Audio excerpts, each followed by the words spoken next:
Fala, meu povo, tudo bem com vocês? Hoje eu vou falar aqui sobre Primal Branding. Primeiro, porque é um assunto que está em pauta. Segundo, porque muita gente que começa a ensinar sobre isso na internet só fala de alguns poucos elementos. E aqui o nosso objetivo é ensinar o beabá. Para quem não me conhece, eu me chamo Rafael Felipe. Para quem me conhece, eu também me chamo Rafael Felipe.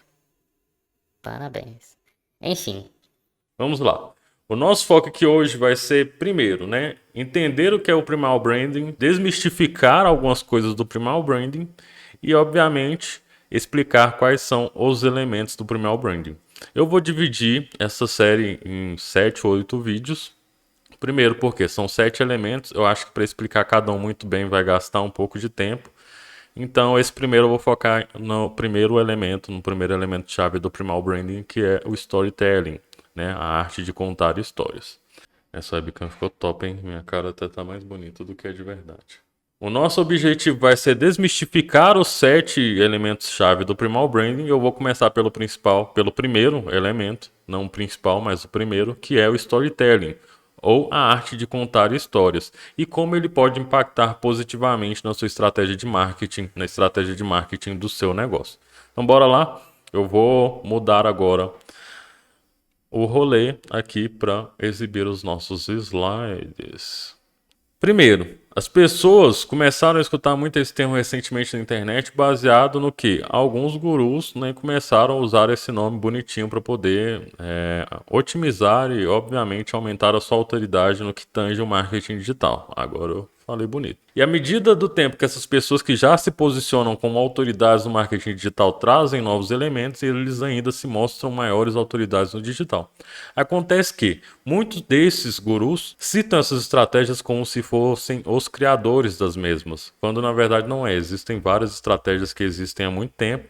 Cada guru faz uso das suas ou das que conhece, e alguns transformam isso inclusive em um produto para te vender.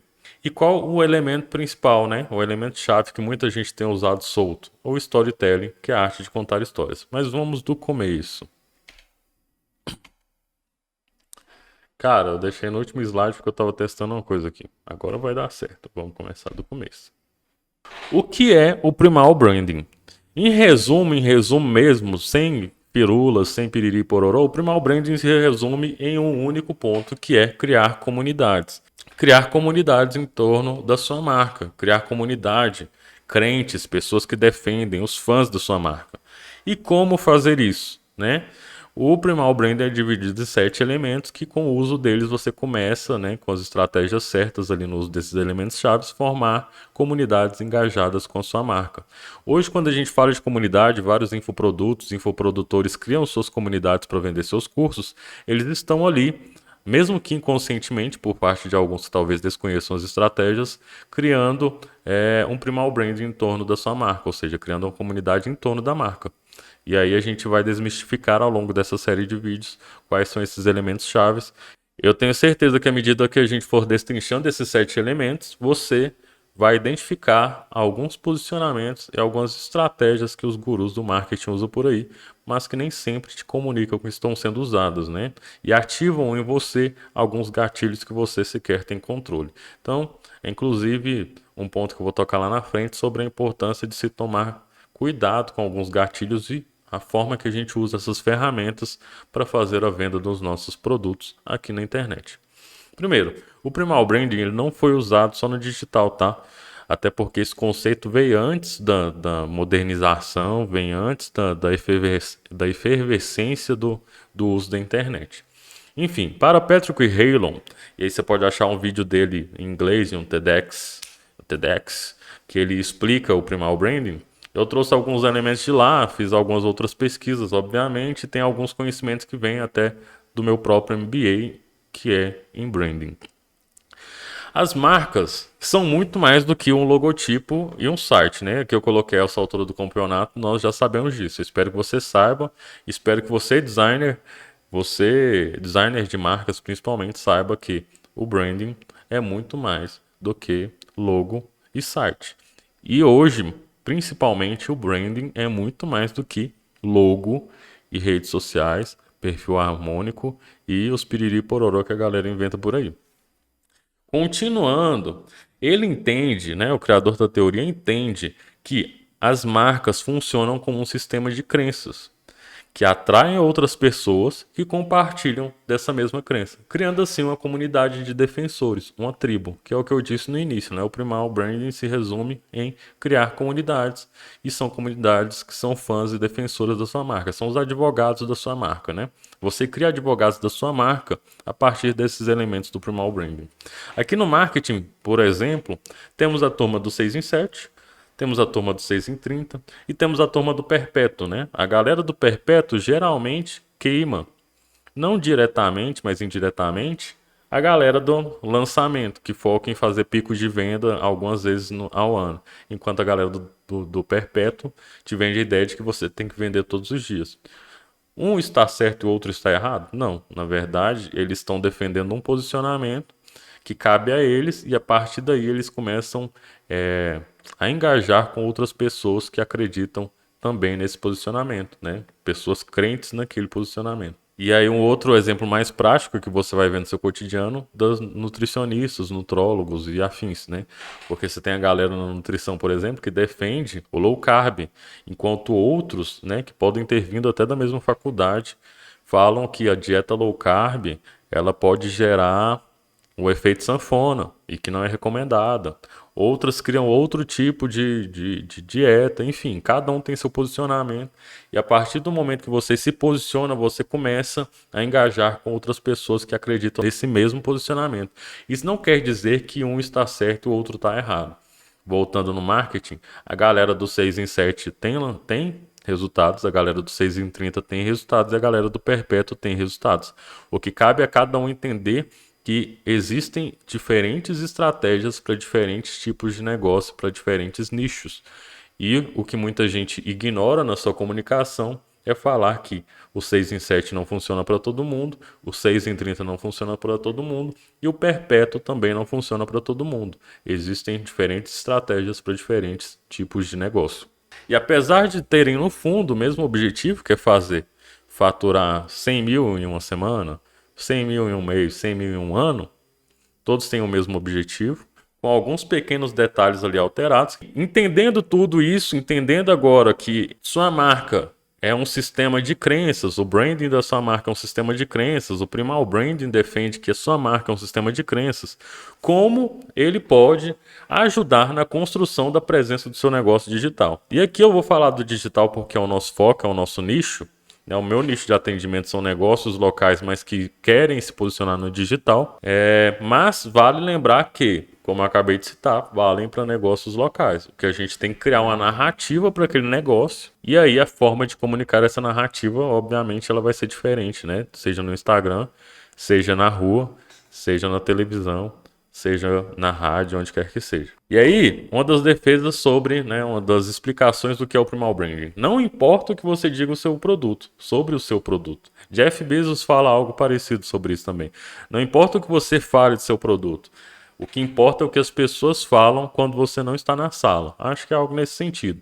E o Primal Branding ele também vem nessa linha, que não importa o que você diga sobre o seu produto. Primeiro, não importa o que você diga do seu produto ou serviço para as pessoas, importa o que as pessoas dizem sobre ele, que é a mesma premissa do que as pessoas falam quando você não está na sala. 80% das pessoas, segundo essa teoria, não acreditam no que você diz sobre o produto que você vende. Não acreditam no vendedor que está na loja, não acreditam numa propaganda invasiva. 80% das pessoas simplesmente não acreditam. Não é só a qualidade do seu produto, do seu serviço que importa. A qualidade dos consumidores e defensores da sua marca é mais importante que isso. E o ponto 1 nos explica o motivo, porque vai valer muito mais o que as outras pessoas dizem para a tomada de decisão daqueles 80% de pessoas que não acreditam no que você mesmo diz. Entendeu? E again, o branding não é seu logotipo. É seu sistema de crenças que cria e ou ativa. Você tem que criar um sistema de crenças ou ativar um sistema de crenças na sua audiência, nessa comunidade que você quer formar. A comunidade não se constrói pelos seus produtos. É preciso ativar esse sistema de crenças que é dividido, disseminado e compartilhado pelas pessoas que se identificam, desenhando por fim a sua comunidade. Ou seja, a partir desses valores, das crenças que você vai criando em torno do seu produto, você começa a criar uma comunidade. A comunidade é uma consequência dos elementos chaves de Primal Branding que você ativa. Ativando-os, você começa a encontrar pessoas crentes na sua marca, defensores da sua marca, comunidade engajada, né, a partir desses elementos. E são 7 elementos usados para a construção desse Primal Branding. Vale salientar que você não precisa ativar o 7 de uma vez, tá? Existe muita gente focada só em storytelling, nas crenças, na cultura, enfim. Mas vale lembrar que um se conecta ao outro. Então, assim, você vai entender passo a passo como funciona cada um e você vai ver que no desenrolar de cada elemento, ele tem uma pegada do elemento anterior que precisa ter sido desenvolvido. Senão fica um negócio meio solto. E aí, agora a gente vai focar no primeiro elemento, né? São 7 elementos e como eu citei no começo, a gente vai focar em um vídeo por elemento. E eu acredito que esse vídeo já seja até longo, porque como eu disse, eu sou prolixo e esse é o primeiro vídeo que eu estou gravando para o canal. Inclusive, não farei divulgação, vamos testar como é o SEO do YouTube para páginas com 0 inscritos e 0 seguidores e 0 tudo. É isso. A sua marca deve investir em histórias, né? História e storytelling. Através das histórias, você conta quais são as suas crenças, quais foram os seus obstáculos, quais são os seus objetivos e o que tem feito para alcançá-los. Isso é muito alinhado com a missão e o propósito do nosso negócio. Sabe, quando a gente está criando um negócio, que eu espero que você tenha usado, né, o Business Model Canva lá, em que você coloca lá suas missões, né, propósitos e valores, porque a partir dali você começa a alinhar também a sua narrativa. Eu vou fazer um parênteses aqui sobre questão de persona que a gente vai falar lá na frente, e tem até um conteúdo no meu Instagram sobre isso, é que antes de saber com quem você vai falar, você precisa saber quem está falando, né? Então muita gente fica na pira de criar a persona, a buyer persona, né, o perfil do comprador, sem antes ter criado a persona da marca, né, a branding persona. E aí não sabe quem está falando e sai na busca louca por encontrar pessoas com quem ela quer falar. Então, primeiro alô, quem está falando, né? A minha pergunta para a marca é essa, eu preciso entender quem é a marca, o que é a marca, e são através desses elementos que você vai criar a identidade da sua marca. E por que isso é importante para a sua marca? Por que história e storytelling é importante para a sua marca? Pois assim você cria conexões, né? E eu vou destrinchar mais na frente. Quanto mais sua história, do início da sua jornada, estiver alinhado com o que pretende entregar, a sua jornada, seus objetivos, seus obstáculos estiverem alinhados com o que pretende entregar e com a comunidade que você está formando, mais genuína será a relação que você está criando. Mais próximo a sua marca será do seu cliente, do seu potencial cliente. E, por consequência, as vendas serão muito mais fáceis. E é o objetivo de todo negócio, né? O objetivo de todo negócio, seja de produtos físicos, infoprodutos ou de prestação de serviços, é realizar a venda. Sem a venda não existe um negócio. E a continuação. As marcas não sobrevivem sem um storytelling bem amarrado. Não as que querem de fato criar fãs da marca. Uma coisa é a marca que do 1,99 que está lá, né? Tem 50 anos, está no mesmo lugar. Outra coisa são as marcas que querem se tornar grandes. E aqui eu não estou criticando o pequeno negócio local, não, tá? Porque até se você reparar, existe uma comunidade que defende aquele pequeno negócio local. Isso de forma inconsciente, às vezes sem controle do próprio dono. Tinha 1,99 lá perto de casa, que tipo, tudo que a gente ia fazer, na verdade ele existe até hoje, lá perto da casa dos meus pais. Então tudo que a gente ia fazer, até é muito louco assim a relação, porque até o primeiro carro da família foi comprado do dono desse em 99. Um Voyage 95, 94 branco, primeiro carro do meu pai. Foi do antigo, era do dono desse em 99. Então tudo que a gente ia fazer, então quando era data comemorativa e a gente ia ganhar algum presente, íamos nesse em 99. Quando ia comprar presente para parentes, né, primos, íamos nesse em 99. Amigo secreto, íamos no em 99. Buxiganga para casa, ia no em 99.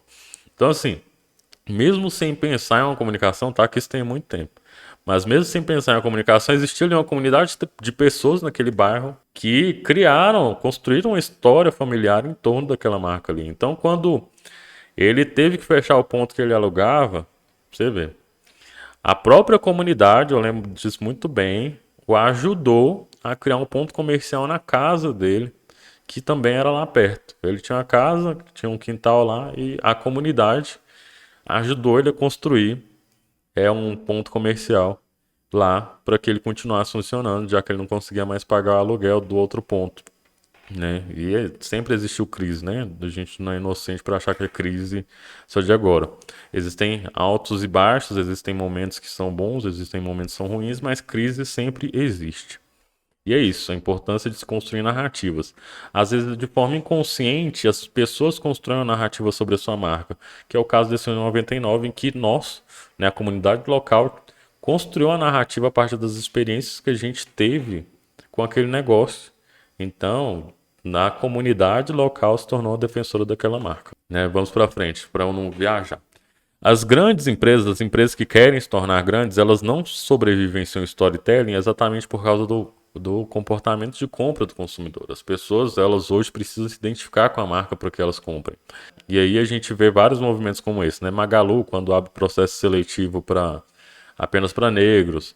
A gente vê um movimento de boicote ao Nubank, quando fala que não encontra negros capacitados para assumir cargos de liderança. Então, assim, as empresas cada vez mais precisam se posicionar em relação a algumas pautas, porque, assim, existe um ponto. Quando você não se posiciona sobre nada, tudo bem.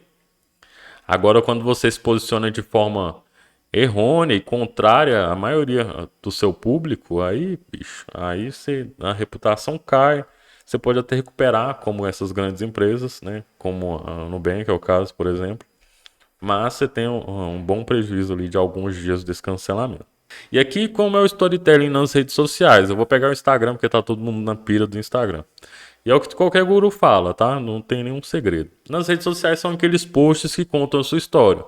Né? Um vídeo, uma foto do seu início da carreira, um antes e depois. A gente vê isso muito nas marcas, né? Apple, Amazon, Google, Silvio Santos, Casas Bahia. Como foram o início dessas marcas? A gente se conecta com essas lojas sem saber, mas todos nós conhecemos a história por trás dessas marcas.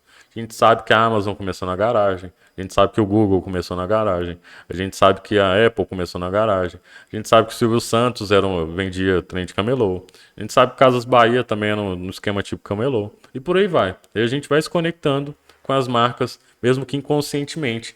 E aqui eu estou falando enquanto consumidor, tá? Enquanto consumidor, raramente você vai parar para analisar o porquê daquela marca se fazer presente na sua cabeça quando você pensa em comprar algo. E é exatamente essa a importância de se entender as estratégias de marketing. Quando você amarra muito bem essas histórias, você faz com que automaticamente se fixe uma marca na cabeça do cliente. E essa é a função do storytelling. Então, quando você pensa em não sei hoje, né? Mas quando pensaram em comprar as coisas que eu precisava comprar parcelado, pô, Casas Bahia. Hoje a marca está fazendo um reposicionamento, né? Eles estão se reposicionando buscando um público mais elitizado, mas as Casas Bahia foi a loja de pobre de praticamente o quê? Dos 80%, 85%, 90% dos brasileiros mais pobres desse país, né? Todo mundo conhece as Casas Bahia. E existe ali uma história por trás que praticamente todo mundo que já comprou nas Casas Bahia sabe. Eu, por exemplo, eu conheci a história da marca, eu era adolescente. Conheci assim, eu ouvi falar, a dona das Casas Bahia começou tarará, tarará. Pô, a primeira conta que eu fiz na minha vida, a minha primeira dívida, eu tinha 15 anos, eu trabalhava como mecânico, né, naqueles programas do Senai de aprendizagem. Trabalhava como mecânico em indústria. Pronto, minha primeira conta no banco tinha 14 anos, na verdade. Primeira conta no banco, primeiro créditozinho, meu avô de avalista, tava lá nas Casas Bahia, abrindo um carnê e dividindo em 12 vezes um MP3 de 128 megas. Nunca vou esquecer. E o que é o storytelling, né? Agora vamos trazer para um conceito um pouco mais tangível. E aí, gente, provavelmente eu vou cortar algumas coisas para não ficar muito longo e tentar ser mais direto, né, e fazer mais sentido para que você volte e assista sobre os outros 7 elementos. Mas eu gosto de contar histórias. E eu estou fazendo um vídeo sobre contação de histórias, né, o storytelling. Recentemente, muito tem se falado de storytelling. Alguns gurus usam desse termo, inclusive, como sendo os precursores do movimento, mas não é bem assim que funciona. E talvez você chegue nesse vídeo pesquisando sobre storytelling, acreditando que certo guru te vendeu um curso como se ele fosse o cara do storytelling, mas não é. Ele, na verdade, se apropria de ferramentas que já existem há muito tempo e ele dá uma nova roupagem, né? A autenticidade é isso, na verdade, né? Nada se cria, tudo se transforma. Você pega algo que já existe, dá a sua roupagem e aí, a partir dali, ele vira um produto seu. Não vejo nada contra isso.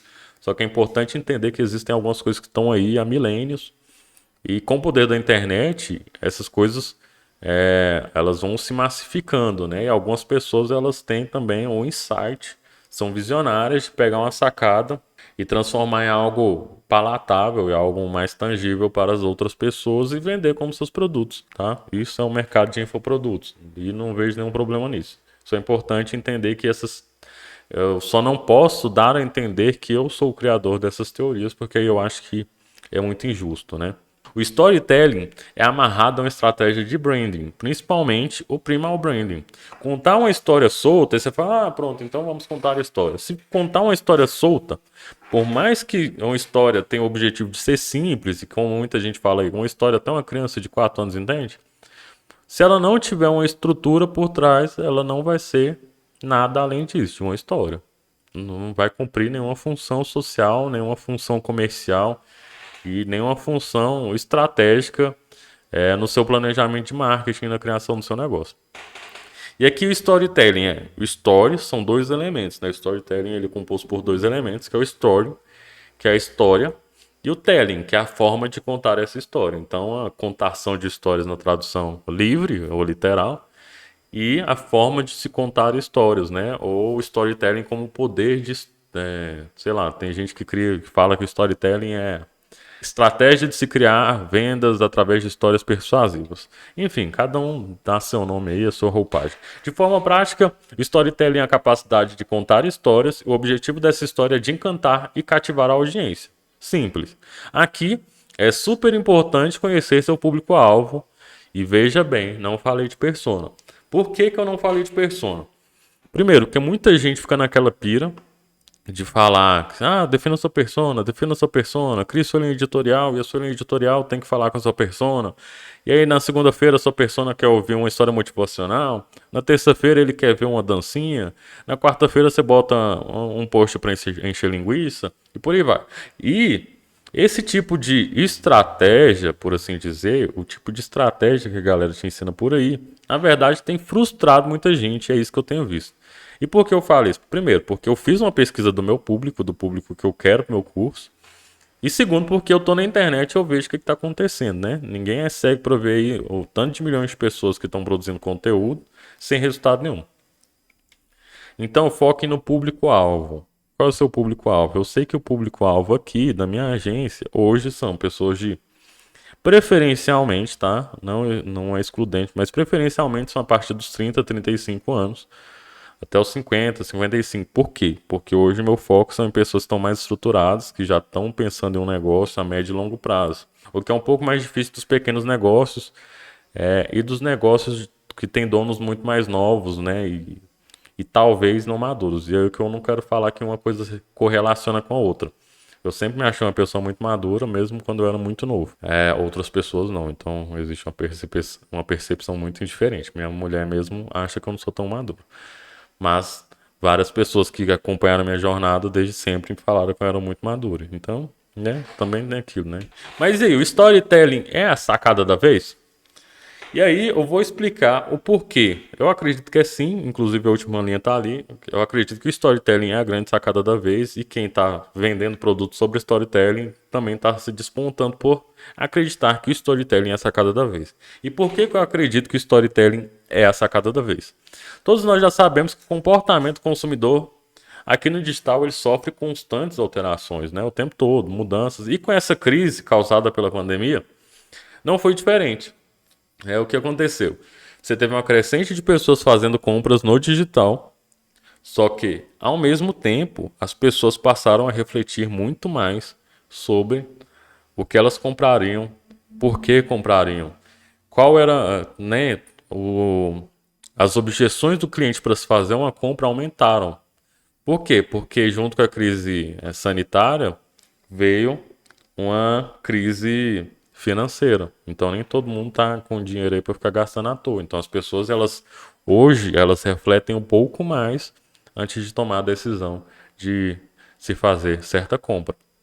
E aí, com esse comportamento de compra alterado, você precisa criar novas estratégias ou usar de estratégias já existentes, mas há muito tempo ignoradas, para ajudar o seu consumidor a tomar a decisão, tá? E aqui eu não estou falando de manipulação. Não usem essas estratégias para manipular as pessoas. E apesar, né, do crescente número de pessoas, a tomada de decisão mudou. Hoje as pessoas não compram apenas por impulso, em sua maioria busca entender como aquele produto pode agregar minimamente a ela. E aqui serve para todo tipo de produto, tá? Inclusive o do delivery, que ali tem o objetivo de saciar a fome. Então, assim, você pode reparar, grandes empresas de delivery, eles têm uma narrativa que te faz achar que está com fome, mesmo quando não esteja. Mas aí você vê, né, as estratégias usadas de imagem, você vê as propagandas em vídeo, você vê uma comunicação com cores muito chamativas, que são as cores que despertam desejo, né, o vermelho e o amarelo, fortes, promocionais, que te dão a sensação de que o negócio está imperdível. E aí você compra. Quantas vezes você já comprou algum alimento por delivery sem necessariamente estar com fome? Eu faço isso constantemente. Esse é o problema. Porque você cai nos gatilhos, a partir do momento que você entende de alguns gatilhos, você cai no gatilho e fica emputecido por ter caído num gatilho que você conhece. Mas é isso. Quando você consegue contar uma história daquele produto que conecte a pessoa do ponto A ao ponto B, ela fica muito mais próxima de uma conexão.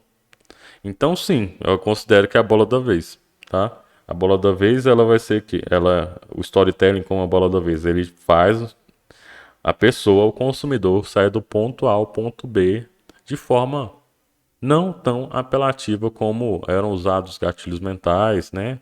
Indiscriminadamente por aí. Ainda são usados. Mas enfim, algumas pessoas entenderam que o jogo está mudando e estão mudando também a forma de se posicionar. E a importância do storytelling, né? O storytelling tem um forte apelo emocional. Então, assim, o storytelling, na verdade, ele surge com vários outros elementos, né? Eles surgem com imagens, textos, áudios, vídeo, né? E você pode hoje extrair desses elementos e adaptá-los às suas necessidades e, obviamente, às ferramentas que você tem disponível. A função que nós, enquanto estrategistas de marketing, né, enquanto empreendedores que precisam ser os marqueteiros do nosso próprio negócio, a de criar a narrativa, ela vai na contramão do que muita gente vendeu por muitos anos da jornada do herói. Quem nunca escutou falar sobre a jornada do herói? A jornada do herói, ela foi vendida desde que se iniciou o mercado de lançamentos digitais, então tem uns bons anos. E a jornada do herói, ela coloca nós, né, donos da marca, a marca na posição do herói, né? E aí o consumidor, ele é aquele telespectador que tem que se conectar com a sua jornada do herói. Então, assim, o que tem na jornada do herói? Eu tenho lá meus momentos de conflito, tomadas de decisão, as falhas e a vitória. E aí eu conto a minha história. E aí o meu cliente, ele assiste aquela história e fala, nossa, eu sou igual a esse cara. E aí ele se conecta. Muda muito da narrativa do storytelling? Não, não muda muito, eu vou ser sincero, não muda muito. Mas qual a diferença estratégica aí? Que na jornada do herói, o herói é a marca. E eu espero que ele se conecte comigo.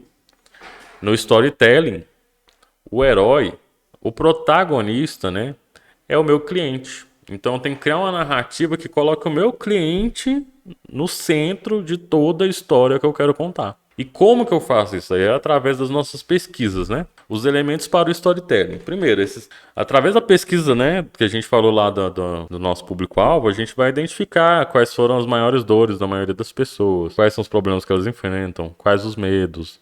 E aí, chega no que a gente chama provavelmente da buyer persona, porque você cria um personagem. Só que esse personagem, ele vai ser um personagem de uma história. E aí sua história vai ser criada em volta dele. Quais são os elementos usados para se criar um bom storytelling? Existem alguns pontos. São 6 pontos que você deve considerar na hora de criar a sua história, tá? A história do seu negócio, a história que vai fazer com que o seu produto seja mais vendido, que vai começar a criar uma comunidade em torno do seu produto e da sua marca.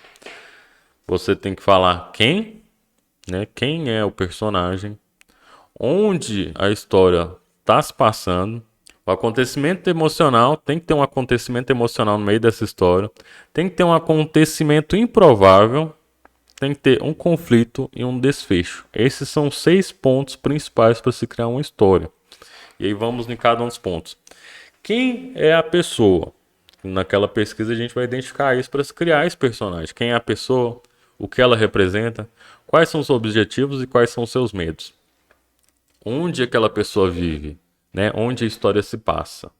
Mas tá, vamos destrinchar. E como é que a gente coloca esses pontos na prática, né?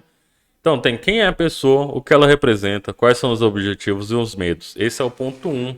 Eu identifico o personagem, eu crio o personagem, um personagem real, um protagonista, que eu vou dizer o que, que ele representa, né? Que tipo de personagem ele representa, né? Ele é o personagem que tinha medo, o personagem que era fraco, sabe? O personagem que era valente, o personagem que vai quebrar a cara, enfim. Tem que dar uma identidade para esse personagem.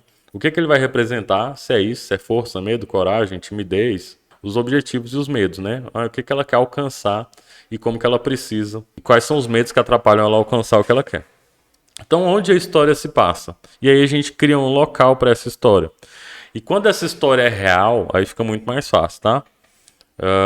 Tem como eu colocar a minha história, se a minha história for real, eu transformar a minha história, que não é mentir, tá? Eu pegar uma história que é real, que é a minha, tá vendo os pequenos detalhes da diferença da jornada do herói? Pegar a minha história e criar um personagem que vai passar pela vida que eu passei. É uma história muito mais real, porque ela foi vivida de fato. Só que tem um personagem ali que tem mais a cara da minha audiência, que tá passando por aquela história, porque às vezes não necessariamente eu tenho a cara, e principalmente quando são marcas que não são pessoais, empresas, elas precisam personificar, né, um personagem. Então elas criam um personagem que vai se identificar mais com a sua audiência. Então ali, se eu tenho minha história e o meu negócio é local, eu tenho minha história, eu tenho meu personagem, eu tenho o local onde ele se realiza. O acontecimento emocional, né, essa pessoa do lugar X, ela tinha o desafio de fazer tal coisa. E qual era o grande desafio? Aqui é o acontecimento improvável. E aí eu posso pegar alguns acontecimentos improváveis da minha história. Por exemplo, eu lembro que quando eu comecei a trabalhar via Senai, né? Fui aluno do Senai, entrei no Senai com 13 anos.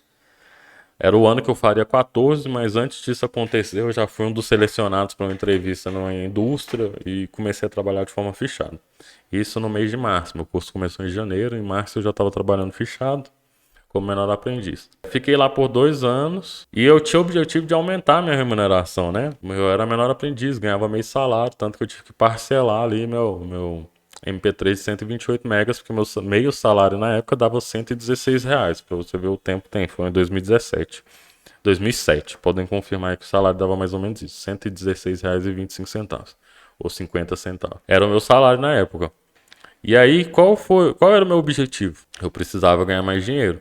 E qual que era o meu medo, né? Não dar conta de assumir mais responsabilidade por causa do tempo que era muito escasso. Onde a história se passa? A história se passa na indústria de copos descartáveis que eu trabalhava e era mecânica industrial. E o que eu tinha que fazer, né? O que o Rafael de Anápolis, dessa indústria de plásticos, tinha que fazer para conseguir um melhor salário? Se mostrar disponível, né? Eu tinha um desafio ali que era mostrar para as pessoas que apesar de eu ser o menor aprendiz, eu tinha capacidade de atender as demandas e apesar de ser menor, eu tinha hombridade para cumprir com os meus afazeres e estava disposto a me entregar mais para ter um melhor salário. E qual que era o desafio, né? Primeiro, tinha uma empresa já muito bem estruturada, mecânicos muito melhores do que eu que estavam lá na empresa há muito tempo, mas eu tinha o desafio de conquistar algum lugar deles, né? Tomar emprego, tá? Eu precisava, né, ganhar um salário melhor. E aí tinha o grande conflito, né? É o conflito da nossa história. Me surgiu a possibilidade, sim, né, depois de ter mostrado todas as coisas, de que eu poderia assumir um cargo melhor, de forma informal, tá? Porque eu era menor, legalmente isso não poderia acontecer. Então, assim, eu cumpria meu horário batendo ponto, conforme o contrato, e por fora eu assinava uma folhinha lá na recepção da indústria, provando o horário que eu estava começando e o horário que eu estava saindo, e eles me pagavam por fora, num faturamento por fora. Eu recebia mais um salário, então eu já estava ganhando um salário e meio a partir do mês seguinte. Estaria, né? Mas qual que era o grande conflito? Eu poderia assumir porque eles queriam mandar um outro mecânico embora. É o grande conflito. eu assumo essa vaga para melhorar meu salário e tomo o emprego de alguém que está lá mais tempo que eu, que conhece mais que eu e que tinha uma família para sustentar, né? Eu já tinha me conectado com as pessoas ali, apesar do pouco tempo que eu tava, porque inclusive um dos mecânicos era meu vizinho e era um amigo de infância que a gente não tinha montado há muito tempo, que eu reencontrei na indústria. Foi muito louco. Esse foi o grande conflito da minha história nessa indústria. Eu passei por vários grandes conflitos porque eu passei por vários empregos, várias coisas e em algum momento eu conto isso. A minha decisão foi a de não pegar, porque eu não queria ser o responsável pela demissão de outra pessoa. E isso aconteceu outras vezes, inclusive. Não queria ser responsável pela demissão daquele senhor, que era um mecânico já, inclusive, de idade, mas que ele era muito bom de serviço, apesar de ser meio ranzinza. Se tornou meu amigo num curto espaço de tempo. E aí, não sei se foi essa tomada de decisão, né, aliada à minha idade, a responsabilidade que eu me dediquei a ter ali, que fez com que eles me contratassem assim mesmo, informalmente, e não mandassem o cara embora. Mudaram ele de horário. Colocaram ele no terceiro turno, à noite. Eu entrava cedo, cumpria meu horário de menor aprendiz, né, de 8 às 12, 9 às 12. Saía para almoçar e de 2 às 18 eu cumpria um horário informal, que eu assinava numa folhinha lá para eles me pagar por fora depois. E aí, às 18, chegava esse mecânico que antes cumpria o horário administrativo e assumiu o terceiro turno. Então, foi o grande conflito e ali foi a virada de chave naquela empresa, tá? Não segui na carreira, mas são algumas coisas que são importantes para nossa vida, né? Você viu que aqui eu já coloquei lá quem é a pessoa que sou eu, onde elas passam na indústria que eu trabalhava, qual era o meu desafio, meu objetivo. Eu tinha o objetivo de conseguir ganhar mais e tinha dificuldade de mostrar que eu valia mais. Tive o grande conflito que era de escolher tomar um emprego de alguém para conseguir uma vaga. E a atitude inesperada, que na verdade a gente coloca ali, é o desfecho. O desfecho, então, apesar de tudo, conseguiu sucesso. Então eu posso criar uma narrativa aqui, uma narrativa para o Senai, inclusive, e tive lá o desfecho, que foi a grande conquista. Então, tipo, se quiser fazer um estudo de caso da mudança que o Senai faz na vida dos adolescentes, pronto, tá? Tem uma história aí. E se você for ver os cases de sucesso, né, alguns depoimentos de alunos são sempre baseados nessas coisas, né?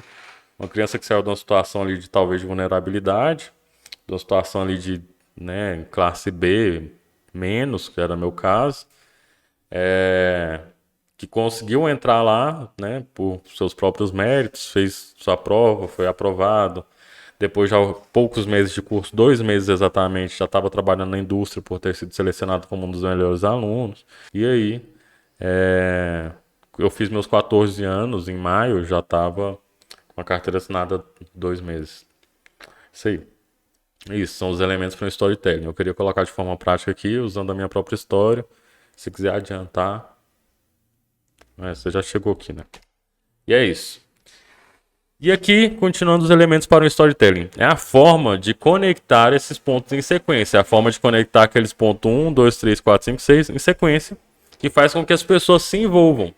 E se você observar bem, vai ver que nos pontos citados fazem parte dos filmes que vemos no cinema, das histórias e, claro, das grandes marcas que nos fazem chorar com seus anúncios. Eu coloquei esses exemplos aqui porque não sei se você é desse tipo de pessoa, mas eu vejo alguns anúncios, né? Principalmente assim, a Vivo tem um apelo emocional muito grande nos seus anúncios. Boticário, Natura faz umas campanhas muito boas que são baseadas em storytelling, né? Você pega aquelas campanhas lá, né? Eu acho que era em defesa da mulher, né? Que pegam as mulheres divorciadas, as maquiam, leva para audiência. Aí tem aquela surpresa dos ex-maridos falando assim: essa era a minha ex-mulher, é isso que eu tô perdendo. Então, ali através da história, ela conectou a marca. Ó, a Natura pegou mulheres recém-divorciadas que estavam num momento trágico, né? Triste da sua vida, achando que poderia talvez não ter continuidade. E com a simples ação de dar um spa, um dia de beleza, de maquiá-las, documentar isso, primeiro, gera uma transformação nas pessoas que fizeram parte dessa ação e gera uma percepção da marca sensacional para quem está assistindo esses cases, esses depoimentos, né? A gente chora, a gente se arrepia, na verdade, esse me gera arrepios, as expressões que os ex-maridos fazem na hora que as mulheres entram nas audiências para assinarem o divórcio, saca? E o posicionamento que as mulheres têm, né? Você vê como elas estão no início do vídeo e ver como elas saem da audiência. Isso é muito louco. Foi tipo, usaram o storytelling primeiro para gerar uma transformação social e aí usaram desse storytelling para se construir um produto para alcançar mais pessoas e gerar uma melhor percepção daquela marca. Esse é um exemplo prático. Então, aqui, as pessoas vão se envolver por se identificarem com o personagem dessa história. Quantas mulheres não se identificaram com a história da Natura, né? De mulheres que foram transformadas pelo simples fato de se dar o prazer de se cuidar, né? As mulheres mudaram a autoestima. É sobre isso, sabe? Sobre a transformação na vida da mulher através de simples ações. E aí se conecta com várias mulheres que estavam naquela mesma situação que as personagens do vídeo. E as personagens do vídeo, elas são personagens reais, com histórias reais. Então isso tem muito mais verdade, isso atinge muito mais. E aqui nesse processo, durante esse processo, e aí pegando essa mesma história, você consegue mostrar os benefícios do seu produto, os diferenciais que seu produto oferece, qual a exclusividade da sua marca e o posicionamento da sua marca. O quanto a sua marca se importa com ponto X. E sem precisar usar de apelação, né? Que é o que a gente vê muito aí, inclusive de alguns gurus, sem ser apelativo. Mas você está fixando ali inconscientemente a marca Natura na cabeça de várias mulheres que se identificaram com aquele vídeo, por causa do posicionamento, por causa da história que contaram, por causa da transformação que geraram. E aqui vai o alerta: contar histórias ativa inúmeros gatilhos na sua audiência. São inúmeros. Gatilhos que auxiliam na tomada de decisão, sabe? Então vale ressaltar, e é que eu gosto de ressaltar sempre, inclusive eu tenho uma live sobre isso, que é necessário que haja verdade em sua história. Se sua história é irreal, sua história não existe, em algum momento as pessoas vão descobrir, principalmente se ela tomar grandes proporções, tá? E a gente vê isso com influencers, a gente vê isso com políticos que mentem em sua graduação, influencers que mentem em sua origem e até com marcas que mentem a origem da sua história. Em algum momento as pessoas vão querer saber se aquela história é real, se existem outras fontes e tal. Então é importante que haja verdade na sua história. Então a minha história aqui sobre a empresa, se você for lá na minha mãe, ela vai te falar, né? Realmente, Rafael entrou lá. Primeiro, até te contar, eu entrei como aluno mais novo da turma e eu nem podia. Minha mãe entrou com um pedido no juizado da infância, liberação para eu fazer o curso, porque era no mínimo 14 anos formados, completos, eu tinha 13. E ela fez isso várias vezes. Antes de entrar no Senai, eu já tinha um curso de informática, 3 cursos de informática, cursos de algumas outras coisas, que todos eles minha mãe precisou ir no juizado da infância e juventude, pedir autorização do juiz, levar na escola para eu poder começar a fazer o curso. Então ela vai te confirmar essa história. Se eu for falar com minha irmã mais nova, talvez ela não lembre, ou lembre porque ela também foi aluna do Senai, vai confirmar essa história. Meu avô, que foi o meu maior apoiador, ainda está vivo, mas já nos seus 93 anos, se ele lembrar, né, porque a memória também já não tá daquelas, ele vai confirmar essa história, porque ele que foi lá comigo nas Casas Bahia comprar meu primeiro MP3. Foi ele que pegou um empréstimo para pagar a entrada no meu primeiro computador também. As histórias precisam ser reais. Quando a história é real, ela conecta, né? E quando ela conecta, as pessoas se sentem mais próximas de você. E não necessariamente porque elas se identificam com todos os pontos daquela história, mas porque elas sentem a verdade daquela história. Sentem a verdade, quando elas sentem a verdade, elas sentem que podem acreditar em você. Que elas podem gastar dinheiro com você ou com o seu produto. Porque você está sendo real e elas acreditam que você é real. E a história ainda ajuda elas a acreditarem que o seu produto também é o produto real para a necessidade dela. Então, assim, é importante a gente usar a verdade na história e usar essas estratégias de forma certa, de forma correta, de forma clara. Porque muita gente conhece todas essas estratégias, porque essas estratégias estão aí na internet para todo mundo, né? Todo mundo pode estudar um pouco, entender como funcionam gatilhos, como funcionam ancoragem, como é que funciona storytelling, e criar uma narrativa falsa, criar uma história falsa, e usar dos gatilhos para ativar nas pessoas uma vontade de consumir produtos que não sejam, na verdade, bons e que não gerem transformação nenhuma. E aí você vai criando, na verdade, descrentes da sua marca, né? Pessoas que te repudiam e os advogados do diabo, que toda vez que seu nome aparecer, elas vão ser as primeiras pessoas a te criticarem. Então fica aí. Essa foi a aula 1 de Primal Branding, sobre storytelling, sobre contar histórias. Eu pretendo ainda na próxima semana soltar a aula 2. E à medida que eu for colocando as aulas aqui, eu vou criar uma playlist aqui no canal, para que você assista todas elas em sequência. Aí vale lembrar, vou até fechar aqui e voltar para minha Cena 1, que é meu primeiro vídeo aqui no canal novo, não vou fazer muita divulgação, no máximo vou postar um nugget ali no Instagram. E já se inscreve aí, deixa seu comentário se você curtiu essa aula sobre storytelling. Eu tô usando esse canal inclusive como um teste de como serão minhas aulas e espero que tenha agregado para você. Eu sou um cara que sempre deu aula no offline, tá? Desde sempre. Eu posso contar essa parte da história uma vez, mas eu comecei a dar aula com 18 anos através do Ministério da Educação, de um programa. E depois dei aula em inúmeros projetos, rodei Brasil dando aula de produção, de comunicação, de medialivrismo, etc.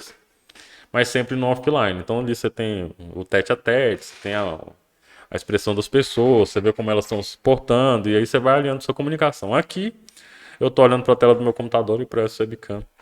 E espero que tenha ficado minimamente claro. Talvez eu faça alguns cortes aqui onde eu achei que eu viajei demais, então você vê uns cortes, é isso, para não deixar muito longo. Acabei de ver aqui que foi uma aula de 52 minutos, bicho. Eu vou cortar, com certeza eu vou cortar, vou deixar ela mais dinâmica. E é nóis, se inscreve, ativa o sininho aí para acompanhar as próximas aulas, que eu vou falar ainda sobre os outros 6 elementos de Primal Branding. E é nóis.